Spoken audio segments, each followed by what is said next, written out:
la situación en Europa en relación con la guerra, con el conflicto en Ucrania. Especialmente preocupante pues la postura tan belicista que están adoptando los gobiernos europeos, y cuando digo europeos digo bien porque parece que a la hora de ciertas cosas el Reino Unido vuelve a formar parte de Europa, cuando no les interesa no forma ya parte de Europa, pero bueno, ya vemos aquí también qué distancia más grande hay entre las retóricas de ciertos gobernantes y lo que hay de verdad, lo que se teje de verdad entre bambalinas, y cómo vemos que forma parte de ese núcleo europeo el Reino Unido a la hora de ciertas cosas. Pues como digo, es esta postura tan belicista de los líderes europeos, entre los que lamentablemente tenemos que incluir a nuestro presidente del gobierno, Pedro Sánchez, el adalid de la izquierda europea y casi mundial, si se atiende a sus propias palabras o a la propia imagen que tiene él. Pues resulta que está muy lejos de lo que se pudiera considerar ni una postura medio razonable de izquierdas, y se pone de acuerdo con lo más granado de esa aristocracia política europea, aristocracia bien intrincada con todo el mundo del dinero europeo, con los Estados Unidos de América y con todo el mundo del poder anglosajón. Bueno, vamos a hablar de esto largo y tendido, y vamos a hablar sobre todo de cómo es la postura de los medios de comunicación en España respecto a esto, que creo que es sumamente interesante ver esa voz casi común que existe en los medios de comunicación a favor de pintar al gobierno ruso, de pintar a Rusia como si fuera un enemigo amenazante sobre Europa, un enemigo que no se sabe muy bien de dónde han sacado esa amenaza, puesto que en ningún momento el gobierno que preside Vladimir Putin ha hecho una declaración en ese sentido. No hay ni una sola declaración en el sentido de manifestar intenciones agresivas hacia Europa, pero sin embargo ellos lo dan por cosa hecha. Debe ser que le tienen puesto un micrófono a Vladimir Putin y le escuchan cuando habla con su mujer por las noches sobre sus intenciones aviesas sobre Europa, porque desde luego públicamente no ha manifestado nada en este sentido. Y aparte de ese retrato que se hace de Rusia, pues está ese supuesto retrato sobre que hacen, o esa supuesta necesidad de una seguridad europea común, que extrañamente coincide con lo manifestado por el presidente Trump respecto a que Europa debe gastar mucho más dinero en armas que, si bien ellos dicen que no van a ser estadounidenses, ante las críticas que ha habido desde algunos segmentos sociales, todos sabemos que no va a ser así. Incluso están circulando ya chistes respecto a una supuesta reunión entre el presidente alemán y el español en la que han acordado al máximo nivel crear un nuevo proyecto de tanque europeo que se va a llamar Sancho Panzer, se va a llamar el nuevo proyecto de tanque europeo. Joder, qué fin, qué fuerte. En fin. Pues bueno, como digo, ya está circulando chistes al respecto sobre esa supuesta tecnología europea independiente de la estadounidense, que ya sabemos que los ejércitos europeos, aunque aquí Carlos nos lo puede confirmar, seguro mucho mejor que yo, son totalmente dependientes de la tecnología estadounidense, y si Estados Unidos quisiera pulsar un botón, pues automáticamente se quedarían con una capacidad operativa pues absolutamente reducida o reducida casi a la nada. También, perdonad, la actitud de los partidos políticos, que es también muy interesante ver cuál es la actitud de los diferentes partidos políticos, con algunos haciendo encaje de bolillos, algunos partidos de izquierda dialécticos para justificar su apoyo, como puede ser el caso de Esquerra Republicana o el caso de Sumar, y otros con una postura de oposición a la guerra, como es el caso de Podemos, pero una postura que pensamos que tiene ciertas carencias y que hay que criticar también. Y luego en la derecha, pues la verdad es que tenemos también ese cierre de filas de Feijóo con Pedro Sánchez y en fin, y hablaremos también de la postura de la extrema derecha, como Carlos, aprovechando que tú, por tu experiencia de tu pasado profesional importante sobre temas y además estudioso del tema militar, que nos cuentes un poco, para empezar, cómo ves la situación en Ucrania y luego también, si quieres, ya métete en harina y nos haces una valoración de cómo ves a los gobiernos europeos respecto a esta posición que están tomando con Rusia. Ya hoy han anunciado que piensan mandar tropas a Ucrania, lo que llaman esas tropas de paz, dicen ellos. Bueno, a ver, permíteme que exprese mi opinión, que creo que es la realidad sin paliativos. La situación en el frente de Ucrania es nefasta para las fuerzas ucranianas. Lo que nos viene a ser que, al fin y al cabo, es nefasta también para las fuerzas que se supone que son nuestras fuerzas, las fuerzas OTAN, porque hay que tener muy claro que esto es una guerra interpuesta entre la OTAN y Rusia. Bien, se ha producido un embolse en Kursk, que no es un embolse puro. Les han dejado, digamos, una cierta salida que ha sido muy machacada por las fuerzas aéreas y por la artillería rusa. Se ha conseguido desplegar una gran cantidad, entre comillas, de personal ucraniano, pero a un coste de material y a un coste de vehículos y un costo humano increíble. O sea, la campaña de Kursk ha sido una sangría, lo cual ya no nos debe extrañar que quede poco o en mi opinión, que quede poco ya para el colapso de las Fuerzas Armadas ucranianas. Sumándole a eso todos los avances que está realizando en norte y en sur Rusia. No sé cómo estará el tema en la zona de Pokrovsk.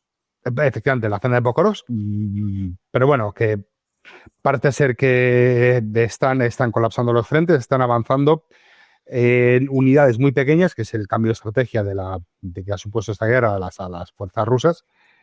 Están avanzando, haciendo avances en profundidad muy, muy, muy fuertes. A mí se está viendo lo que ha sucedido dentro de la zona de Kursk, se está viendo las barbaridades que han cometido las supuestas fuerzas civilizatorias europeas, que eso tanto nos decían de la masacre de Bucha y el comportamiento de nuestros encargados o nuestros responsables de zona, por decirlo de alguna forma, en Kursk ha sido nefasta, y sobre todo incidiendo en el comportamiento que han tenido los mercenarios polacos, que hay que llamarlos por ese nombre, mercenarios. ¿Qué supone todo esto, en mi opinión, a medio plazo? Bueno, pues que les ha entrado a ciertos líderes europeos alguna clase de nerviosismo que les ha invitado, pues, a mandar botas sobre el terreno. Claro, Europa no es la misma. En la Europa del 2025 no es la Europa de 1985 1990, que tenía unas fuerzas armadas que, si bien no es que fueran excesivamente potentes, sí eran muy operativas. En esa época el ejército alemán estaba confrontado, era la primera línea de defensa al ejército de la Alemania, de la República Democrática Alemana. Tenía una serie de divisiones de tanques muy bien engrasadas. El ejército francés recién había desarrollado el arma nuclear que hay un tiempo desarrollada, pero recién estaba ya expandiéndose en su doctrina nuclear, haciéndola valer. En capacidades aeronáuticas y en capacidades navales se estaba haciendo valer. Gran Bretaña estaba en un momento de su flota en el cual tenía más barcos que almirantes y más tanques que caballos. Hoy por hoy, cualquiera que vea las estadísticas, el ejército británico tiene más caballos que tanques para uso ceremonial, y hay más almirantes que buques, algo que es inédito, nunca ha sucedido en la Real Armada Británica. Entonces, la situación no es la más adecuada como para mandar unas fuerzas expedicionarias o de choque en la zona de Ucrania. Fuerzas que ya se ha encargado el señor Trump de decir que, si sufren alguna baja, no van a estar sujetas al artículo 5, que lo del artículo 5 es otra cosa sobre la cual existe mucho mito, pero creo que lo mencionaré más tarde, ahora no lo voy a mencionar. que no están sujetas al artículo 5 y que lo que les suceda en el campo de batalla no va a estar amparado por la legislación de la OTAN. Va a ser un problema de los europeos, más los británicos, más los canadienses. Entonces, yo la situación la veo que es el no aceptar, o hay ciertas fuerzas políticas que les ha pillado el pie cambiado, la destrucción o la demolición de este sistema creado en la conferencia de Yalta y sostenido como monolítico en 1992, pues les ha pillado a pie cambiado. Se está sucediendo un retraimiento de los Estados Unidos hacia su territorio, una pretensión de hacer los Estados Unidos más grandes a costa de hacernos a los demás más pequeños, y al resto de potencias europeas pues los ha pillado una situación económica, social y política nefasta, pues para iniciar una campaña militar no a gran escala, sino a media escala. Pero lo que está hablando es mandar una fuerza expedicionaria, no una situación de guerra total. Por lo tanto, bueno, yo creo que la situación puede derivar a... Carlos, perdón, una pregunta. Entonces, tú a los Estados Unidos les ves claramente en la posición de que este asunto no va a involucrar a los Estados Unidos de ninguna manera. El asunto ucraniano. O sea, que ellos están en la posición que hemos comentado algunas veces en nuestros programas de reconocimiento tácito de que Rusia ha ganado la guerra y que Rusia es una gran potencia y que por lo tanto hay que reconocerle ese estatus de gran potencia con sus áreas de influencia. Por supuesto. Es que se ha dado la situación paradójica que desde antes la invasión o la operación militar especial comenzó en febrero de 2020. En enero de 2020 Rusia era considerada una potencia regional y no de las más bollantes, digamos. Se pensaba más, pues se enfocaba más en China y en Estados Unidos. Desde la derrota de Ucrania se ha demostrado, o ha quedado demostrado, que Rusia es un actor global, porque no solo ha conseguido proyectar su poder en Ucrania a nivel local, sino mantener sus fronteras. Mira que han intentado darle golpes a Rusia. Mantener sus fronteras a nivel local y, aparte de eso, hacer una proyección de fuerza en la zona del Sahel que para los franceses y los estadounidenses es preocupante, porque ha conseguido desplazar el grupo Wagner, que no deja de ser al fin y al cabo que la subcontrata del ejército ruso, ha conseguido desplazar literalmente a las fuerzas francesas y a la diplomacia francesa de todos esos países que eran considerados sus colonias. Vamos a decir, su coto privado de... Su coto privado de caza, su huerto, eso. Sí. Claro, la situación ahora mismo, Estados Unidos, o mejor dicho, Trump, la administración de Trump, no voy a decir Trump porque yo lo veo bastante limitado en algunos temas, pero sí la gente que está a su alrededor, que lo han ocupado, yo pienso que saben perfectamente que están en una situación en la cual necesitan reconcentrarse sobre sí mismos para no perder una posición preponderante en el mundo. Han aceptado que existía un poder que es China, con el cual se van a confrontar, un poder que es Rusia, que les ha aparecido de repente, no contaban con él, pero los acontecimientos en el frente de batalla han supuesto un cambio en su estatus. Y ellos se ven en la necesidad de reconcentrarse, bueno, más que nada porque la situación interna en Estados Unidos, pues tampoco es que de eso hay que hablar también. Pero Carlos, perdona, pero aparte de su hemisferio, que claramente se están centrando en su hemisferio, ahí se ve el tema de Canadá, el tema de Panamá, el tema de Groenlandia. También parece que no piensan abandonar la zona petrolífera de Oriente Medio, ¿no? Ni la piensan abandonar, pero es que es más, incluso hay el teatro global se ha trasladado de Europa, mi opinión es que van a abandonar. Ya Trump quiere sacar 20 o 25.000 soldados de las bases europeas. O sea, va a ser abandonar Europa, intentando llevarse o arramplar todos los activos que puede y concentrarse en la zona de Asia-Pacífico, cimentando la alianza de los Quad, que son Taiwán, Japón, Estados Unidos, Japón, Australia, Estados Unidos e India, que son, digamos, la OTAN informal que están creando en el sitio, aunque la India se jugando dos barajas. Y luego, por supuesto, lo que es el cimentar el Tratado de Defensa Mutua entre Australia y Nueva Zelanda, el famoso AUKUS. O sea, el teatro está cambiando profundamente. No contaban con que se iba a cumplir la pesadilla de Kissinger, que fue que existiera una alianza estable entre Rusia y China. Ahora Trump lo que está intentando es meter otra vez esa cuña y dividir a Rusia y China otra vez para no tener que enfrentarse a dos enemigos aliados, sino a dos enemigos que compitan.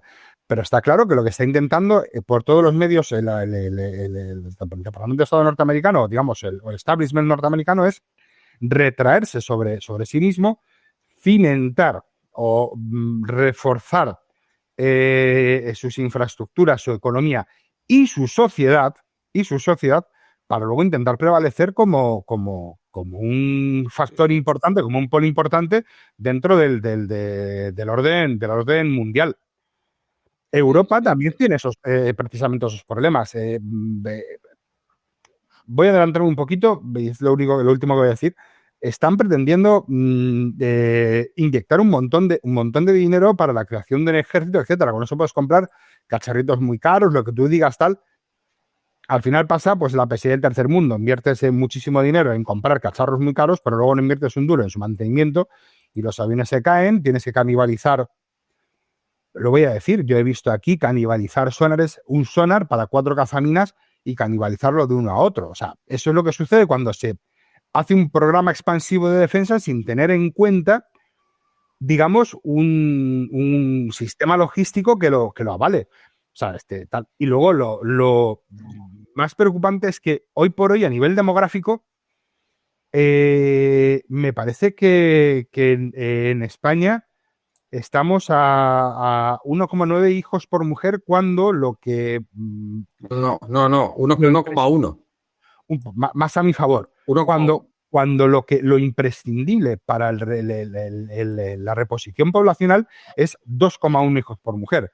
O sea, ¿a quién pretendes reclutar en ese maravilloso ejército?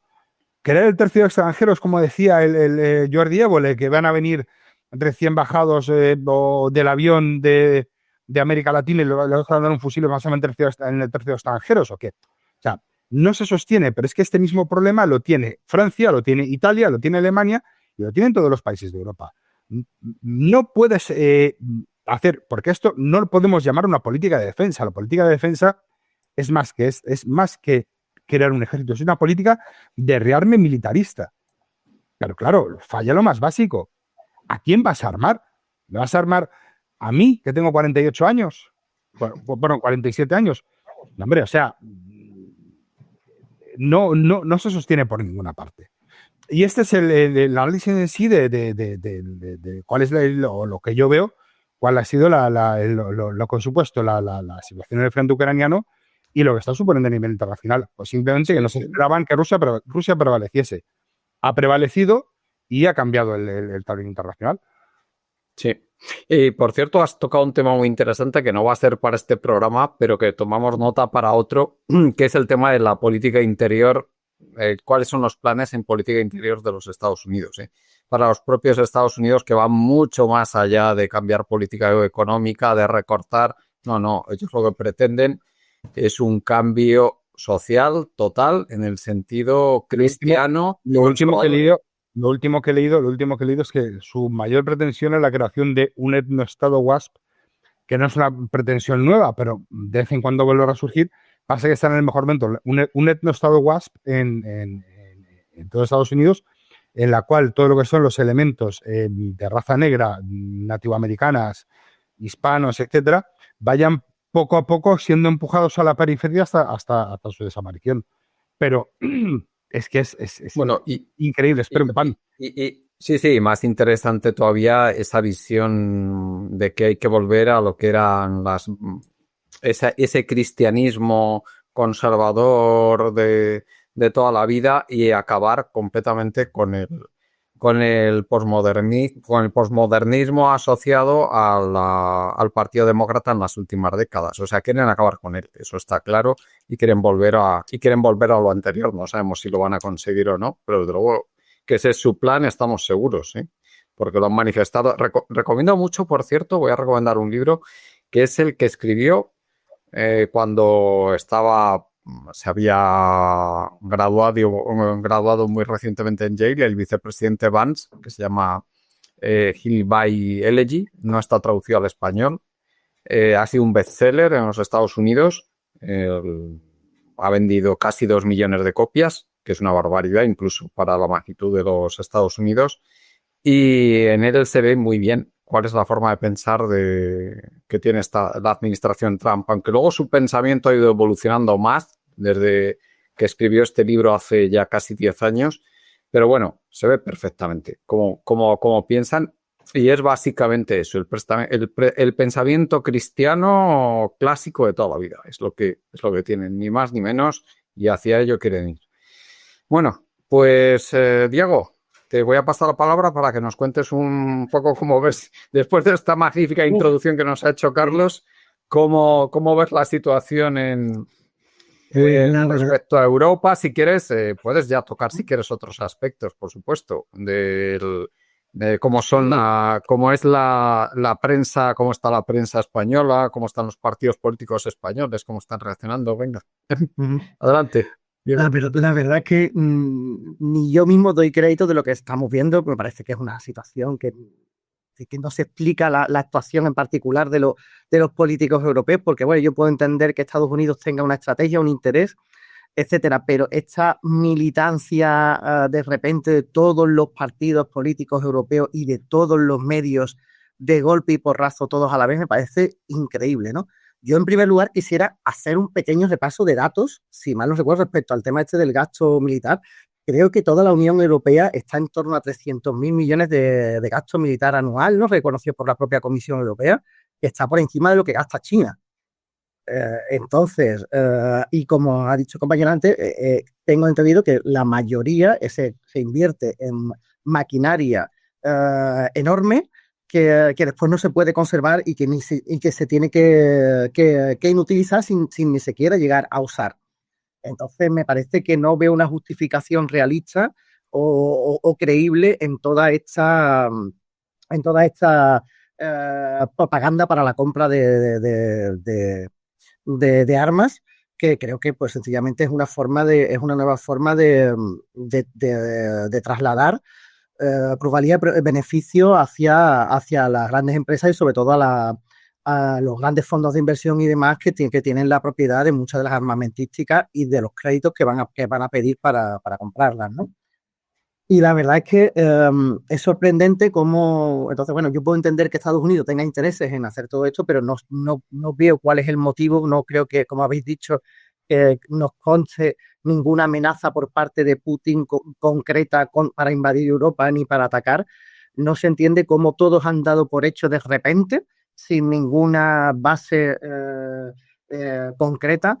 Todos han dado por hecho que, punto, ya no se discute, Rusia es una amenaza total y no hay más remedio que tomarla como enemigo total.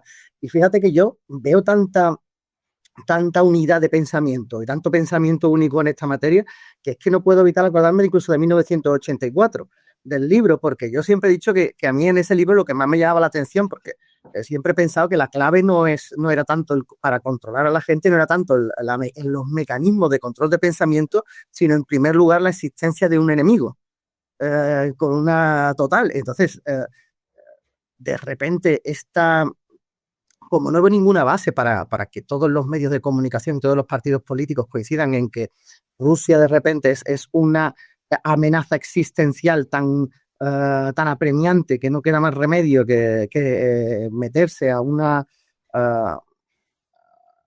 aventura militar o no sé, o un gasto militar exacerbado y demás, que lo único que se me ocurre es que, en parte, que hay interés en crear ese enemigo que justifique todo tipo de políticas que les permita hacer todo lo que quieran. Y creo que esto es importante y creo que esto deberíamos estar advertidos de que, o sea, el cambio en el que, o sea, la forma en la que todos los medios de todos los grandes poderes económicos, de todos los partidos políticos, todos coinciden de una forma tan radical, sin ninguna prueba, que Rusia es un enemigo, eso solamente se ha visto, o solamente lo recuerdo yo, en momentos en los que se ha necesitado construir un enemigo para empezar, para justificar la política que te dé la gana. Porque esto es así, un enemigo justifica cualquier política. Y una amenaza tan grande justifica cualquier política para mucha gente. Y me temo que es lo único que entiendo. Aparte, considero que debe haber presiones de Estados Unidos para que, no solamente para que compremos armas, que evidentemente las armas se las vamos a comprar a Estados Unidos, porque creo que ahora mismo controla el 40 y pico % del mercado de armamentístico, ¿no?, internacional.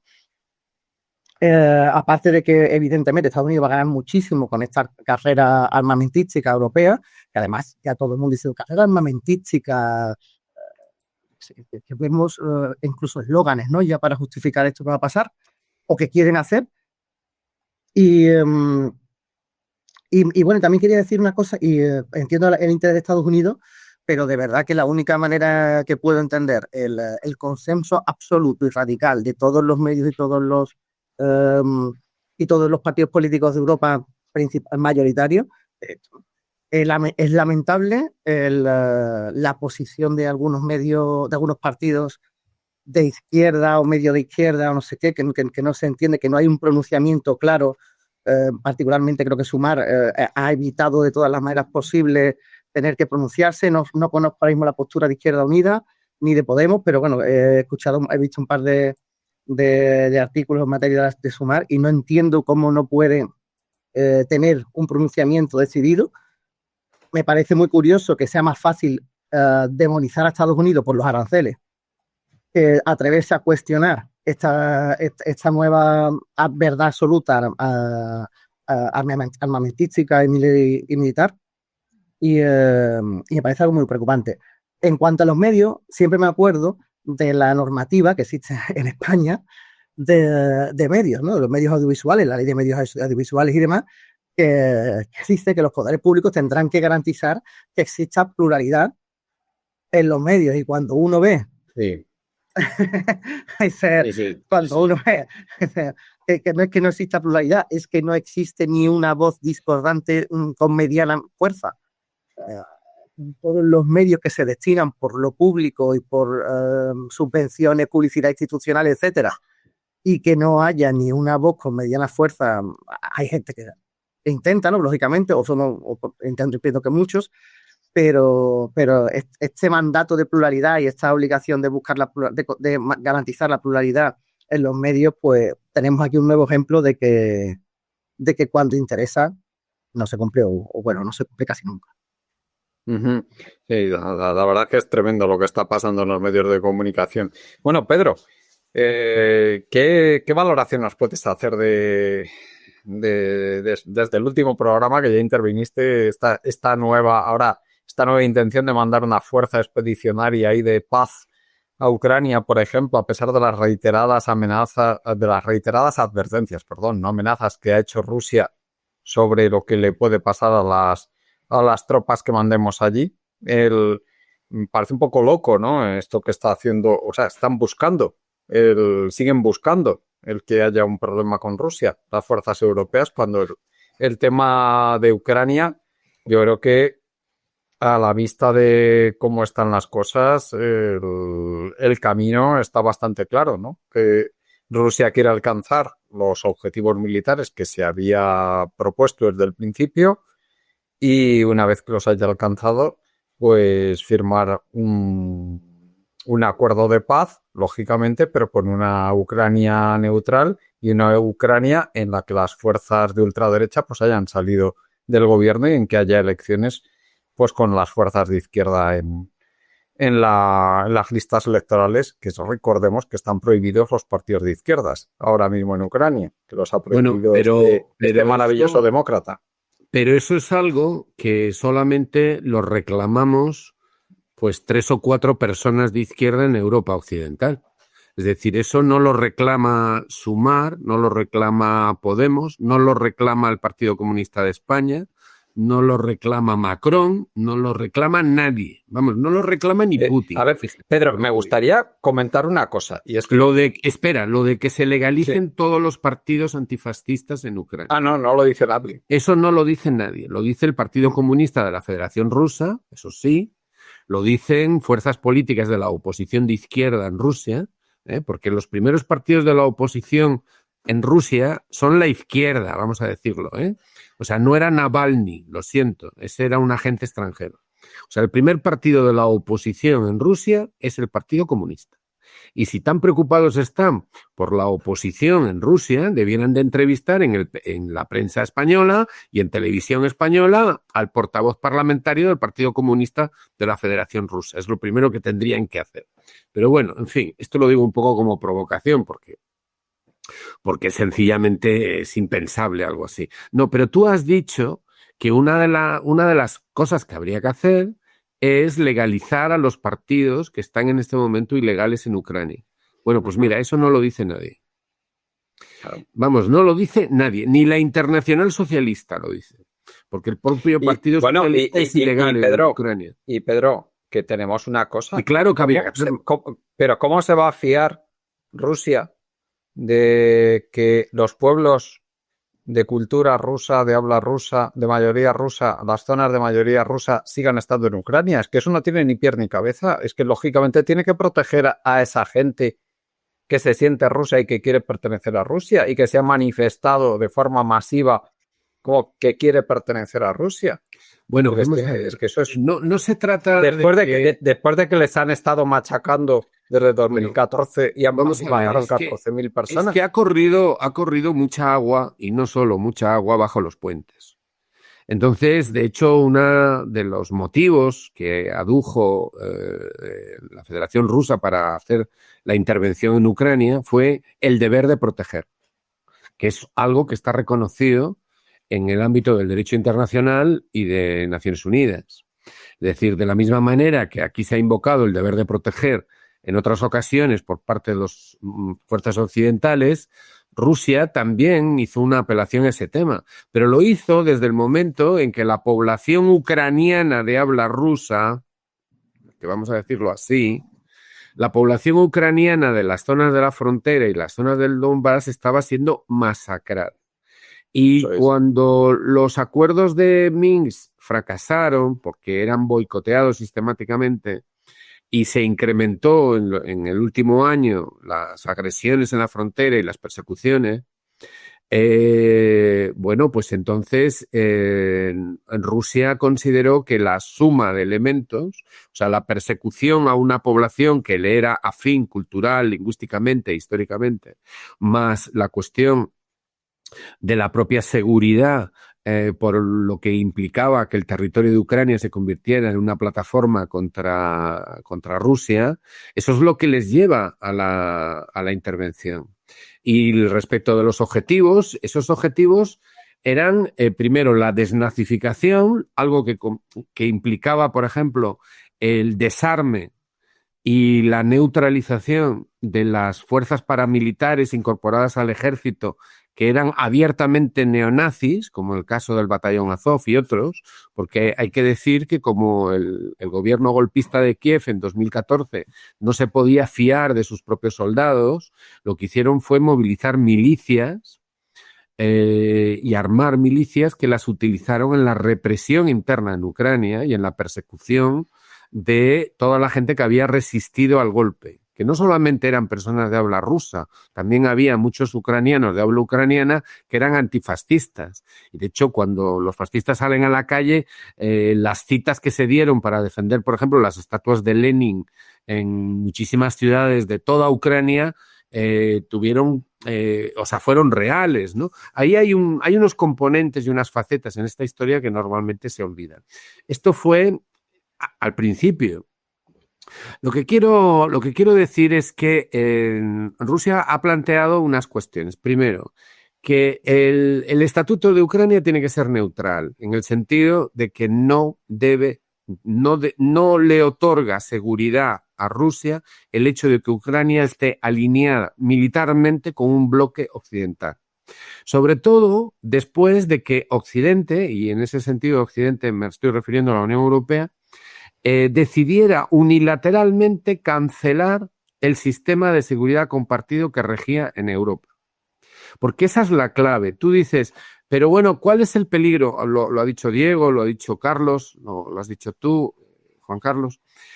Vamos a ver, ¿qué pasa? Que Rusia se ha convertido en un peligro, como ha dicho Macron, que vamos a tener que empezar aquí a repartir armas y movilizar a los de 47 años reservistas. O sea, bueno, pues si nos empiezan a movilizar a los que pasamos de cierta edad, es que ya hemos perdido la guerra. O sea, pues claro, cuando los de 40 años entran en combate es porque los tienes ya a 3 estaciones de metro del centro de la ciudad, ¿no? O sea, que vamos a crear el Volkssturm aquí, otra vez, como los alemanes, con los críos y los del inserso allí en primera línea. O sea, vamos a ver, ¿de qué estamos hablando, por favor? En Europa, al final de la Guerra Fría, se había logrado desarrollar un sistema de seguridad compartida que implicaba que la otra parte formaba parte del sistema de seguridad. Y había habido una serie de conferencias internacionales que establecían que la manera de conseguir relajar la tensión, eliminar el peligro de guerra, las escaladas posibles hacia una guerra y desde luego la proliferación de armamentos, pues pasaba por algo muy sencillo y muy difícil. Pero ¿en qué consistía? En seguridad compartida. Y la seguridad compartida era que la seguridad tuya no podía implicar inseguridad para el otro. Y la del otro no podía implicar inseguridad para ti. Y entonces eso significa que los dos vamos a desarmar, no vamos a desplegar armamentos nucleares cerca de la frontera del otro, ni yo ni tú vamos a hacer eso. Y si yo organizo unas maniobras, pues tú invitas a los del otro lado a tus maniobras. Y si el otro monta unas maniobras, tú invitas a los del otro lado a las suyas. Un sistema de seguridad compartida significa que mi seguridad es también la tuya. Y con permeabilidad, con diálogo, diréis, qué bonito, que es imposible. No es imposible. Se estaba en ello. Y ese es el motivo por el cual se redujo el presupuesto de defensa en los países de la Unión Europea desde los años 90. ¿Por qué? Porque se estaba en una carrera hacia más seguridad colectiva. Entonces, cuando Europa abandonó el concepto y la práctica de la seguridad colectiva y apostó por la guerra, por el enfrentamiento, por la guerra interpuesta a través de Ucrania, entonces es cuando se fastidió este asunto. Y entonces no se trata exactamente de que los rusos vayan a llegar hasta Lisboa, o que las discusiones aquellas que había en los años 80. Los años 80, no sé la edad media que tendrán nuestros contendientes, pero yo recuerdo en el diario El País, cuando eran las discusiones previas al referéndum de la OTAN, los planes de contingencia consistían en que había que aguantar lo que fuera ante un ataque convencional de la Unión Soviética en el frente alemán, procurando retroceder en orden si es que quedaba alguien vivo. Se calculaba en el diario El País, salía cuánto tardarían en desplegar la división acorazada Brunete en el frente del Rin, por si llegaban a tiempo antes que los tanques rusos. Y que la idea era aguantar todo lo que se pudiera hasta que llegaran los refuerzos a la costa atlántica de Galicia y de Francia, traídos por los norteamericanos. O sea, ese era el escenario de los años 80. Ese escenario no era el de los años 90, ni siquiera el de principios del siglo XX. Era otro escenario. Era un escenario donde se había apostado por la seguridad compartida. Pero en un momento determinado, a partir de 2014, se abandonó ese escenario. Estados Unidos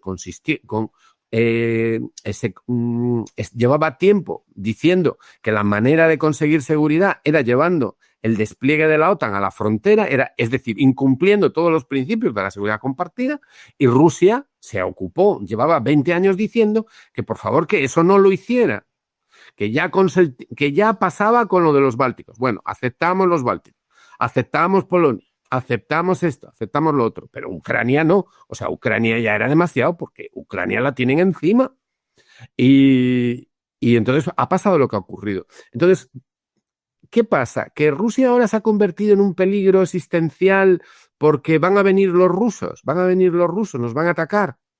Bueno, ¿no será que lo que ocurre es que lo que está pasando es que las élites gubernamentales y de la Unión Europea son los que son belicistas?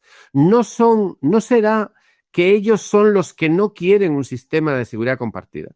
¿No será que son ellos los que son profundamente antirrusos? ¿No será que son ellos los que han querido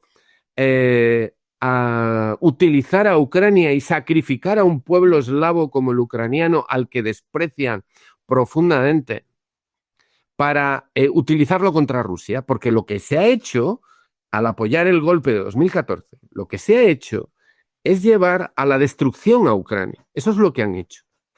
Es decir, han despreciado por completo el que los rusos tuvieran una voluntad de defenderse y una voluntad de defender a sus hermanos en Ucrania y una voluntad de no ceder ante el chantaje de la fuerza en su misma frontera. Y han apostado por llevar a Ucrania a la destrucción. Primero, a un golpe de Estado y a la guerra civil.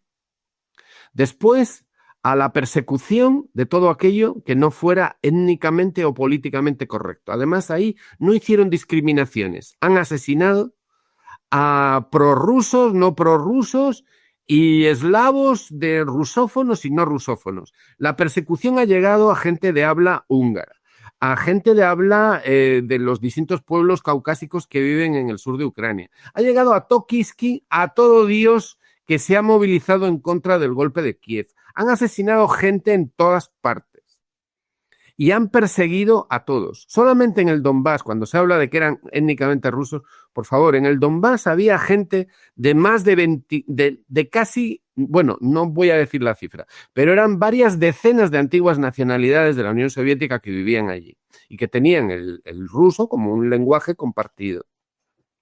Esto no iba de eso. Esto lo que iba era de un odio profundo por parte de grupos etnicistas e ideológicamente neonazis que fueron utilizados en una estrategia geopolítica de los anglosajones, fundamentalmente Inglaterra y Estados Unidos, y a los que ha hecho seguidismo la Unión Europea. Y eso es lo que vemos ahora con horror. Lo que estamos viendo con horror, por lo menos algunos, es que no es que Europa, pobrecita, se vio obligada a aceptar el dictado norteamericano en 2014. No estamos viendo eso. Las reacciones de todos estos meses, de todos estos días, sobre todo después del cambio de gobierno en Washington, lo que estamos viendo es una identificación muy profunda en un discurso belicista, antirruso y absolutamente agresivo por parte de las élites de poder europeas en gobiernos y en la Unión Europea, azuzados sin duda alguna por los británicos y por los norteamericanos hasta ahora. ¿Dónde han tenido el problema? Lo han tenido en dos puntos. El primero es que dentro de Ucrania hubo resistencia al golpe. Por eso vino la guerra civil. Y en segundo, es decir, que no pudieron convertir de un día para otro tan fácilmente a Ucrania en una plataforma, porque el ejército ucraniano se desintegró prácticamente. Por eso tuvieron que acudir a las milicias de extrema derecha. Y por eso Europa rearmó, la Unión Europea rearmó al ejército ucraniano. El objetivo de Putin, recordáis, era el desarme de Ucrania. Bueno, Ucrania ha sido desarmada por la vía de los hechos varias veces, porque los rusos les han derrotado en varias fases. Y ha sido Europa y Estados Unidos las que han rearmado varias veces al ejército ucraniano. Entonces, realmente lo que se percibe, yo creo, es que hay un sentimiento difícil de calificar en cuanto a su origen, de caracterizar en cuanto a su origen, pero lo que se ve es que hay una posición antirrusa muy potente, ¿no? Muy potente. Yo me atrevería a decir que hay incluso odio. Hay odio en las élites de los países bálticos. Hay odio en algunas élites en Polonia. En eso que se llamó la nueva Europa, ¿no? La Europa que no era la Europa tradicional, que era la nueva Europa del Este que se incorporaba a la Unión, que estaba en alianza con Estados Unidos, que Estados Unidos había situado a personas muy afines, incluso formadas en Estados Unidos, que procedían en muchos casos de la inmigración del Este como exiliados a Estados Unidos durante la Guerra Fría.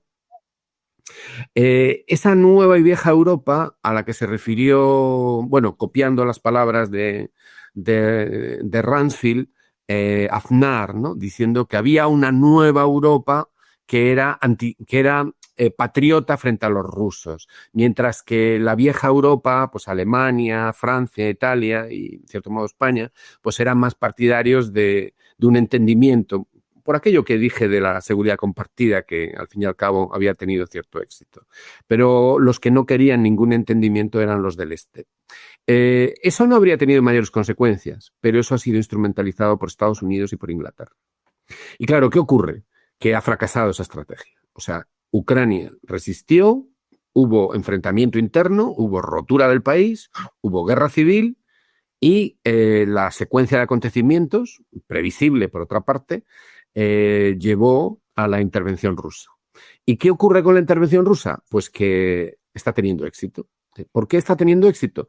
Porque la intervención rusa que la tenían prevista, es decir, y ahí está el documento de la corporación RAND que explicaba cómo desestabilizar Rusia y que incluía que si se apretaba suficientemente en Ucrania, Rusia intervendría, y que lo que había que hacer era desestabilizar Rusia y para eso había que desestabilizar Ucrania, porque eso es lo que pusieron por escrito, y eso es lo que han hecho, han seguido ese plan clarísimamente.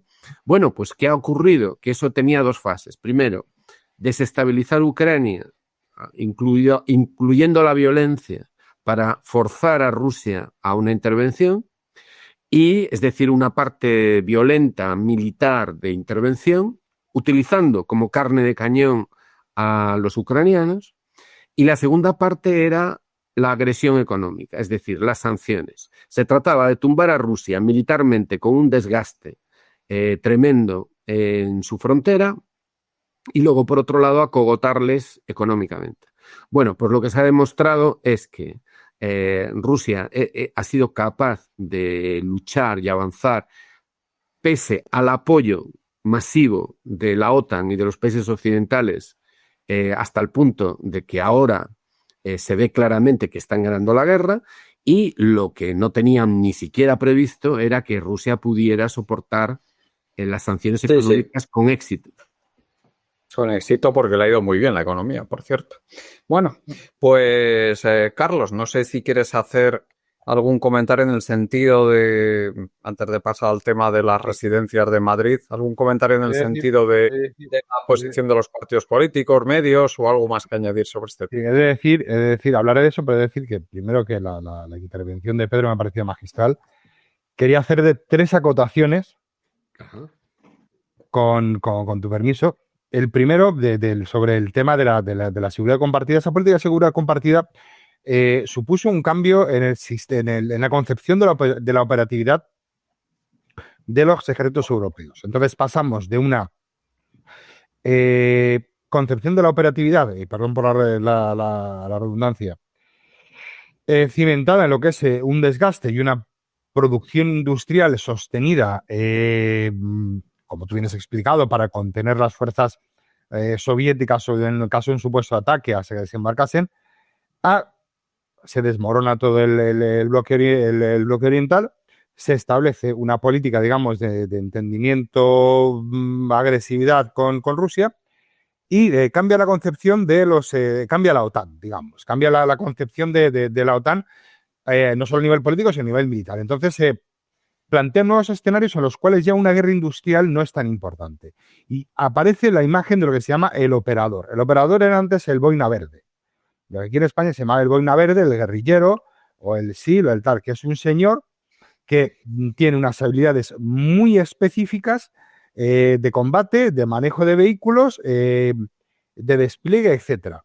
Claro, se generaliza ese modelo en las Fuerzas Armadas de todos los países, centrándose en lo que son fuerzas muy pequeñas de choque, sostenidos en el tiempo, con una alta superioridad tecnológica. Eso lo vimos en Afganistán, en casos como Afganistán, tal.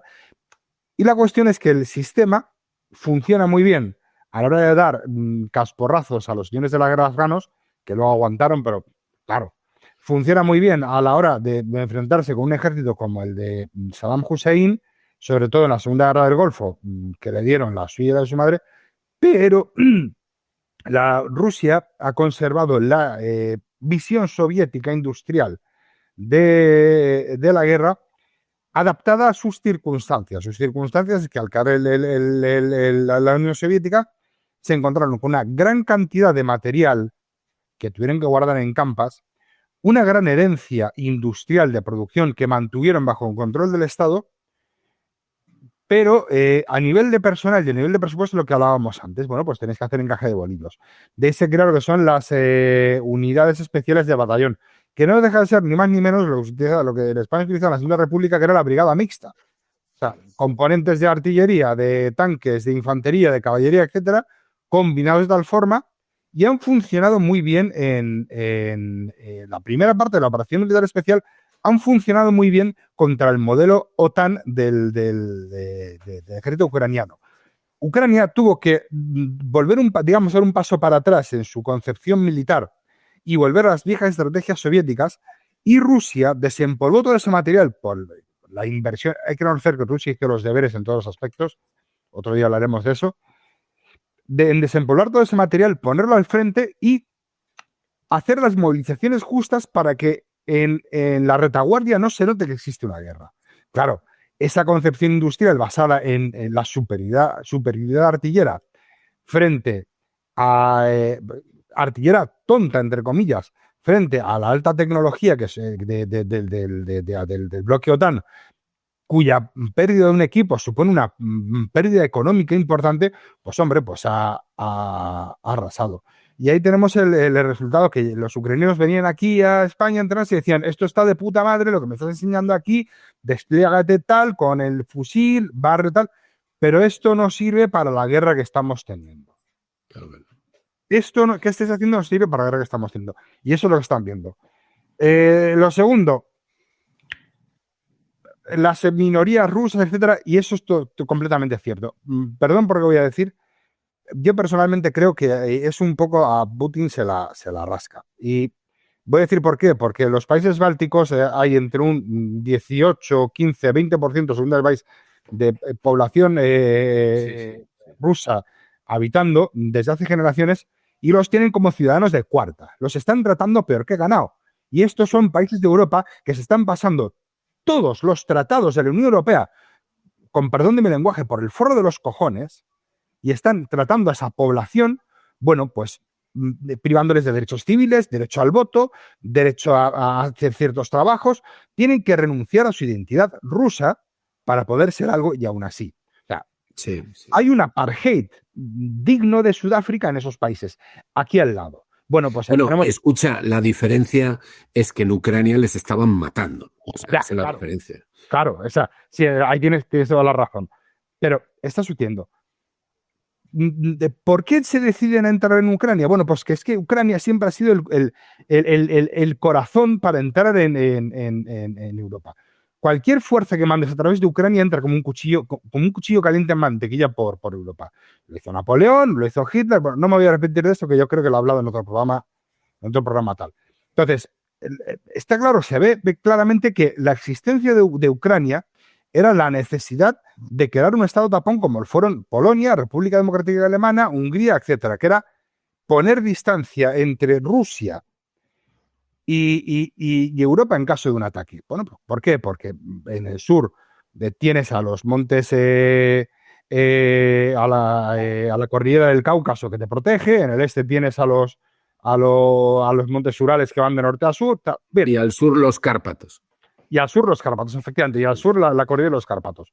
Entonces, es la vía de entrada natural hacia Rusia. Entonces, intervenir en Ucrania suponía, pues, joder, pues como si aquí, intervenir en Andalucía, como si Marruecos entrase en Andalucía. Es que no podemos, no tenemos un ejemplo cercano a nosotros que suponga el tipo de amenaza que le supone a Rusia una intervención o un tal en Ucrania.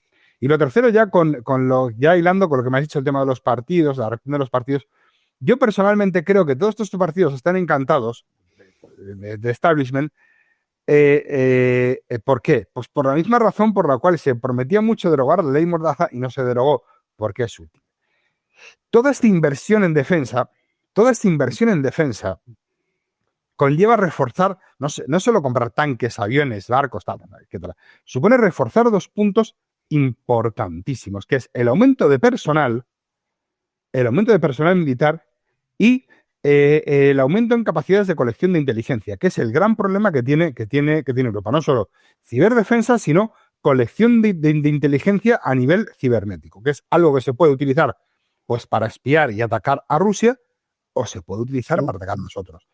Hay que tener en cuenta, y esto no lo recordamos todos, en el año 2008 salió brevemente en el telediario, pero yo sí lo recuerdo, se entrenaron unidades de infantería de marina en antidisturbios. Se le dio material de antidisturbios y se le entrenó antidisturbios. Había miedo a que la situación se descontrolara y tuvieran que salir las tropas a la calle. ¿Qué nos puede indicar todo esto? Bueno, pues la que se está aproximando puede ser que toda esta inversión no sea ya empleada en sostener una guerra abierta o más o menos evidente contra Rusia, sino que la guerra se haga contra nosotros mismos, contra la clase trabajadora, contra la clase proletaria. Esto es lo que quería yo acotar. Discúlpame. Sí, una cosa que se nos está escapando. Vamos a ver. Cuando se ha dicho, y lo ha planteado Juan Carlos al principio, el tema del despliegue de fuerzas de paz, ¿esto qué significa? Esto significa que en un escenario de alto el fuego, de cese de las armas, de armisticio, de que se queda la frontera aquí y tal y cual, entonces en ese escenario llegarían tropas de paz. Es decir, tropas que estarían en el terreno, pero no combatirían, es decir, que no irían ahora a salvar a los que están allí en Kursk de espaldas a la frontera. No están hablando de eso. Están hablando de que cuando cese el fuego definitivamente, entonces aparecerían unos soldaditos franceses o británicos, o vaya usted a saber de dónde, porque no creo que vayan de ningún otro país, y dudo mucho que lleguen a ir de estos, que estarían como una especie como de misión de paz, es decir, en una posguerra, sería una posguerra. Pero el escenario de enviar tropas para evitar el desfondamiento del frente ucraniano y que ¿cómo se llama? ¿Cómo se llama el de Compromís, hombre? ¿Cómo se llama? El diputado. ¿Baldoví se llama? Sí. Bueno, que él se ofreció para tomar un fusil para defender Kiev. Hijo, O como dijo Franco, 1 millón de bayonetas defenderá Berlín. Bueno, porque lo dijo Franco, ¿no? Bueno, ¿eso es lo que va a pasar? No, eso no va a pasar. O sea, si en este momento la guerra sigue, está siguiendo, ¿no? Y se desfondara y avanzaran hacia Nikolaev y llegaran hasta Odessa y Odessa estuviera a punto de caer, bueno, pues entonces a lo mejor, o a lo peor, entonces se podrían plantear volver Francia a luchar en esa zona, porque Francia ya luchó en esa zona. Es decir, Francia ya intervino militarmente en territorio de Ucrania. No es nuevo eso. En 1919 las tropas francesas saliendo de Rumanía avanzaron hacia Besarabia, hacia el Transniester y lucharon en la zona al sur de Odessa. Ya lo hicieron. Es que ya han estado allí. ¿De acuerdo? No es nuevo eso. Entonces, sí, pero bueno, dilo contra quién luchaban en 1919. Luchaban contra el Ejército Rojo. Claro, luchaban contra el Ejército Bajo. Contra la Revolución. Claro. Entonces ahora, pero también lucharon allí en la Guerra de Crimea, en el siglo XIX, porque aquí hay que estuvo el general Pring allí. Es que aquí hay factores geopolíticos que se nos escapan. En otras palabras, lo que quiero decir es que yo veo muy poco probable que haya movimiento de tropas europeas. Muy poco, porque no tienen tantas tropas disponibles. Y segundo, entrar en combate ahora, entrar en la guerra, eso es impensable, porque si eso ocurre, primero, va a haber guerra, entonces sí que hay guerra, y no se atreven a que haya una guerra. Cuando hablan de rearme, se lo dicen por dos motivos. Primero, porque los que quieren guerra son ellos. Ellos quieren guerra. No quieren la paz que pueda ofrecer Rusia. No quieren una paz basada en la neutralidad de Ucrania, que es lo que mejor que nos podría pasar a todos, incluidos los ucranianos. No quieren eso. Entonces quieren aumentar los presupuestos de defensa, y para que nos hagamos una idea, la subida que se estima para España del presupuesto de defensa sería el equivalente a una cantidad superior a todos los fondos de compensación europeos que se han recibido. Es decir, estamos hablando de unas cantidades de dinero enormes que podríamos dedicar un programa al tema de la economía de la defensa, ¿no? La cantidad. Es decir, es una locura. Y lo que es peor es lo que esto dice de todos nosotros. Primero, no va a haber un debate verdadero en el Parlamento. Hay consultas entre partidos. El presidente tiene consultas con los partidos. Segundo, no va a haber un debate sobre política, sobre este tema, porque hacer un debate de esto implicaría que saldrían necesariamente temas que no quieren que salgan. No quieren que salga la dependencia de Estados Unidos, no quieren que salga qué política exterior seguimos, no quieren que salga qué pasa con la Unión Europea, no quieren que salga ningún tema. Entonces no va a haber un escenario de debate profundo en el Parlamento. Por cierto, la izquierda, Podemos, Sumar y su pastelera madre están pidiendo un debate en el Parlamento abierto y a fondo sobre qué política exterior y qué política de defensa. Porque claro, la política de defensa dependerá de la política exterior. España se siente identificada con las declaraciones de la señora Katia Kallas cuando dice que hay que trocear a Rusia en pedacitos. Cuando dice la señora secretaria de Relaciones Exteriores, la ministra de Asuntos Exteriores de la Unión Europea, cuando dice que no se puede uno sentar con Putin porque es un criminal de guerra. Pero bueno, ¿qué tipo de ministra es esa? O sea, ¿quién le ha dado ese mandato? ¿Esa opinión suya? ¿Eso lo apoya el gobierno español? ¿El gobierno español apoya la política exterior que se deriva de las declaraciones de la secretaria de Exteriores de la Unión Europea? ¿Por qué no sale esto en el Parlamento? Y luego sí, te pones una camiseta. Podía haberse puesto una camiseta Yone Belarra diciendo Kallas, cállate, ¿no? Podía haber puesto algo así, pero no lo ha hecho. Es puro paripé, puro teatro lo que hacen. Puro teatro. Y eso es lo grave. ¿Sabéis lo que es grave? Lo que es grave es que parece que la única política anti-OTAN, antiglobalista y anti-Unión Europea la estén haciendo estos sujetos de la derecha exótica como Baños, como Gisbert, y como los trevijanistas de 2.0 de Gisbert, o como, por ejemplo, los borgoñones, que yo les llamo por lo de la bandera borgoñona de los Austrias, ¿no? Y Santiago Pues eso, los borgoñones. Es decir, es alucinante, o sea, alucinante. O sea, de verdad. Sí. Es una vergüenza cómo está la izquierda, ¿eh? Yo no doy crédito a lo que está pasando. En fin. Bueno, Diego, sí que me gustaría que has sacado un tema, Carlos, súper importante, que ha sido el tema de realmente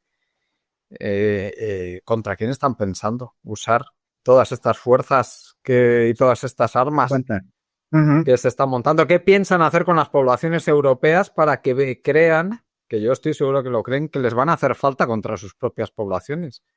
Cuando finalmente se rebelen contra lo que están empezando a hacer y que no cabe duda que van a continuar haciendo cada vez más. ¿Hacia dónde nos están llevando? Diego. Me ha parecido muy, muy interesante lo que ha dicho Carlos, además lo que ha apuntado de que de que no tomamos en consideración que todo el mundo señala ahora mismo compra de armamento, compra de tal, pero claro, no tenemos en cuenta lo que te he dicho de colección de datos, ¿no? De colección de datos, ¿no? Ha dicho así. Que es totalmente cierto, claro, la cuestión de lo que se suele llamar inteligencia, ¿no? Militar y demás. No, ni siquiera, supongo que como todo el debate te lo encauzan ya por la parte de vamos a comprar maquinaria, vamos a comprar tecnología, vamos a comprar tal, y desde luego, claro que tienen muchísima razón, ¿no? Yo, como ya he dicho, me parece que es muy significativo este señalamiento de la de Rusia como enemigo. Este mega enemigo que están creando nunca tiene buena pinta cuando crean un enemigo así. No hay ni una sola puerta a una. De hecho, como acabo de decir, que no hay ni una sola puerta a sentarse ni siquiera. Cuando tú creas un enemigo así, normalmente en la historia no solamente vas contra ese enemigo, sino que vas contra tu propio pueblo y utilizas ese enemigo o contra tu propia gente, y utilizas a ese enemigo como excusa, porque es que ni en las peores condiciones, en las peores situaciones, se pone un enemigo así que no me puedo ni sentar a hablar con un presidente. Cuando han hecho eso normalmente, ya sabes que, que más que contra ellos, o no solo contra ellos, sino que va contra ti y contra tu propia población, ¿no? Y sí, tiene toda la razón. Todos sabemos que el gasto en defensa al final acaba siendo un gasto totalmente opaco, con muchas compras, con corrupción, con gente interesada, no sabemos cómo lo utilizan, y todos sabemos que las cuestiones de inteligencia o las capacidades de inteligencia las han utilizado de forma constante contra los propios pueblos. Y evidentemente, pensar, creo que dije antes los números, ¿no? Si ahora mismo la Unión Europea ya es la segunda entidad que más gasta en defensa, pasa a los 800.000 estos, ¿no? Que ha dicho von der Leyen, ¿no? Si aumenta de esa manera, pues tiene razón. O sea, si aumenta, es una capacidad represiva por parte del Estado de forma totalmente incontrolada, porque además, otra de las cuestiones llamativas de toda esta política indiscutida de compra y de aumento del gasto es que todo el mundo coincide en que hay que aumentar el gasto, pero nadie dice para qué, o en qué, o cómo lo vamos a gastar, o a quién se lo vamos a comprar, sino vamos a aumentar el gasto. Ya después pensamos en qué hace falta, o en qué nos lo vamos a gastar. Hombre, desde luego pinta muy mal, y yo creo que tiene todas las características de que sí, de que al final no solamente es que nosotros vayamos a acabar pagando, porque por supuesto que vamos a pagar una deuda evidentemente también, sino que además es una capacidad represiva que además tiene también los visos de que al gestionarse desde la propia Unión Europea pierde todavía más la poca capacidad que tenemos de un mínimo control cuando es un gasto nacional. Y la verdad es que tiene muy mala pinta, pero es increíble la velocidad con la que lo están haciendo, la forma en que están tomando las decisiones, la falta absoluta de cualquier mínima discusión. Pero yo creo que realmente necesitamos tomar conciencia de que no podemos permitir este tipo de comportamiento ni que nos embarquen en este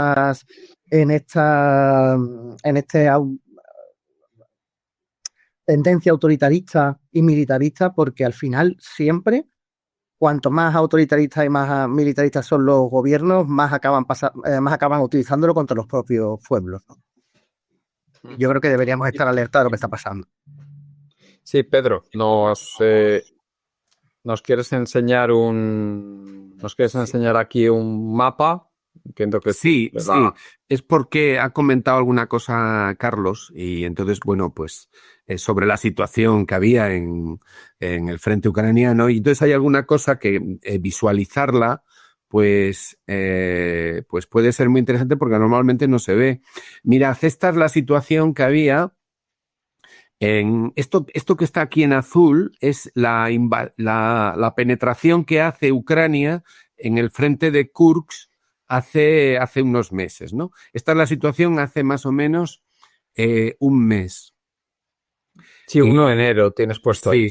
Sí, el 1 de enero. Bueno, pues ahora vamos a ver la situación ahora. ¿Veis? Ha retrocedido brutalmente, ¿no? Ha retrocedido muchísimo. Entonces, esta es la situación el 1 de marzo y ahora la situación ahora. Entonces se ve que les queda, esto tiene un ancho de 9 kilómetros, para que nos hagamos una idea. ¿Veis el puntero, verdad? Este ancho de aquí lo estáis viendo, ¿verdad?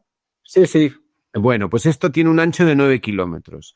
Y esta es la situación que tenían a principio de mes.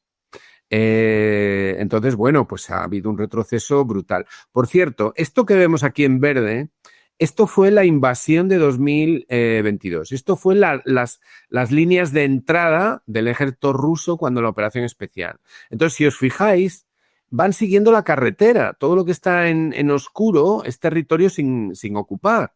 Entonces, se ve claramente que lo que hicieron fue seguir las carreteras. Luego confluyeron, ocuparon otras zonas, pero no fue una ocupación de todo el territorio. Por ejemplo, llegaron a Kiev, pero llegaron a Kiev siguiendo la carretera, siguiendo una delgada línea. Solamente en la zona del oeste de Kiev, partiendo de la zona de Chernóbil. Sabemos que las tropas rusas hicieron un despliegue hasta Hostomel, hasta el aeropuerto, que lo comentamos aquí en el programa. Siguieron esta línea del lago, bueno, del río, perdón. Vinieron tropas en helicóptero, hicieron un desembarco aerotransportado en esta zona. Y luego las tropas rusas llegaron hasta el aeropuerto, o sea, llegaron hasta aquí, hasta Hostomel, ¿no? Y se pararon aquí, ¿no? Y entonces, bueno, este tipo de movimiento que hicieron, pues es muy curioso, ¿no? Porque cuando se representa en el mapa, pues lo que se ve es que la invasión tuvo unas características muy especiales. No es que lo ocuparan todo, ¿no? Sino que entraron por las carreteras y ya está. Esta es la situación del frente. Bueno, esta es la retirada que hicieron hace cosa de un año. Esto que estuvo en verde es lo que llegaron a tener ocupado. Y esta es la línea del frente ahora. Aquí hemos hablado de Pokrovsk. Vamos a ver Pokrovsk cómo está hoy, ¿no? Aquí está. Esta carretera que está por aquí es fundamental, que va hasta la capital del Oblast, ¿no? Y lo que se ve es también como, bueno, aquí el frente está más o menos estabilizado, pero todo este núcleo de aquí, si lo vemos, por ejemplo, pues vemos cómo ha cambiado, ¿no? Cómo han avanzado, se ve claramente. Y si no vamos a entrar en detalle de qué fue lo que ha pasado, ¿no? Pero en los últimos 3 meses el avance ha sido imparable, vamos. Es imparable. Entonces ahora, en vez de atacar directamente Pokrovsk, lo están rodeando por esta zona y por la otra. Y también están saliendo en toda la zona. O sea, el avance es imparable. Entonces, además, luego lo que hacen es que hacen movimientos en tenaza entre esta línea por aquí que avanza hacia el norte y esta que avanza hacia el norte, luego convergen. Y eso es lo que han ido haciendo y han ido embolsando a las tropas ucranianas en montones de microbolsas que les han supuesto un desgaste brutal, ¿no? Este mapa, por cierto, es de unos especialistas ucranianos. Es decir, que esto no es información prorrusa, ¿de acuerdo? No es una fuente prorrusa. O sea, esta es la situación del frente ahora, ¿no? Bueno, era eso lo que quería mostrar.